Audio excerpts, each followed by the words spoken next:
He would be speaking on bilateral medial recti recessions as a surgical procedure for bilateral alternating infantile esotropia. Good morning, all. Basically, 4 or 5 minutes, I cannot show the slides and other things.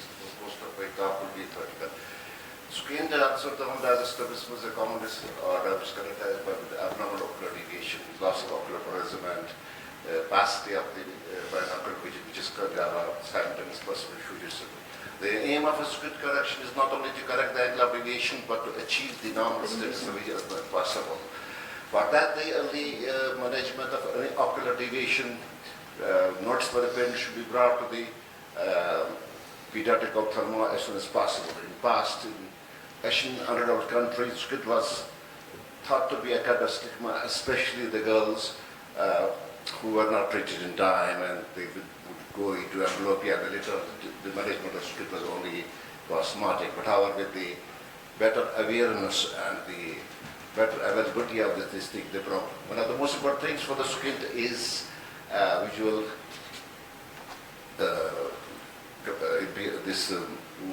You have to do the visual testing, mediated refraction first. What is important because there are some of the ocular conditions like Coats disease and glioblastoma.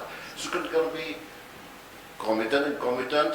It can be accommodated, non-accommodative, paralytic, non-paralytic, alternating, non-paralytic, and then you have got various exo, hypo, ceto, micro.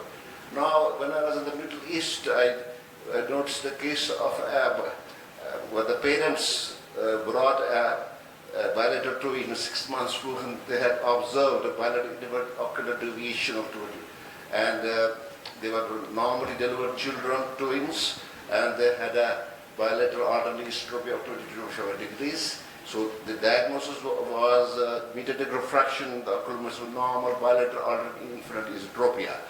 One of the most important surgical management, which is even, I did this case in about 1999 even, because bilateral 5 millimeter resection of this bilateral esotropia is not only corrects the angle of deviation, but it's cosmetically better, because basically you do not cut the muscle, you only recess it. And then when I did these cases, and one of my colleagues, Parvin Prasad, said that you don't have to put a patch.